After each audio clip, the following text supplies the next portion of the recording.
ഓം ശ്രീ ഗുരുഭ്യോ നമ. ഒരിക്കൽ ഒരു സാധകൻ മൂകാംബിയിൽ നിന്നും അമ്മയ്ക്കരിയിലെത്തി. അദ്ദേഹത്തിൻ്റെ ആശ്രമം രാഷ്ട്രീയക്കാർ കയ്യേറിയെടുത്തു അത്രേ. വിവരമെല്ലാം കെട്ടുകഴിഞ്ഞപ്പോൾ അമ്മ പറഞ്ഞു, മോൻ്റെ വിഷമം അമ്മയ്ക്ക് മനസ്സിലായി. പക്ഷെ ശാന്തിയും സന്തോഷവും പുറത്തല്ല, അകത്താണ് എന്ന് മോൻ മറക്കരുത്. അദ്ദേഹം പറഞ്ഞു, എനിക്കെല്ലാം നഷ്ടപ്പെട്ടു അമ്മേ.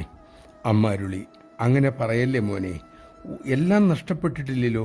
മോനിപ്പോഴിവിടെ ഇല്ലേ? ശരീരമില്ലേ, മനസ്സില്ലേ, ആത്മാവുമില്ലേ?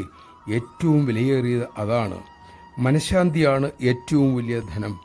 സാഹചര്യത്തെ അംഗീകരിക്കുക, അത് ഈശ്വരേച്ഛയെന്ന് കരുതുക, അങ്ങനെ അത് സ്വീകരിക്കുക. മനസ്സിനെ ഭഗവാനിൽ ഉറപ്പിക്കാൻ പരിശീലിക്കുക.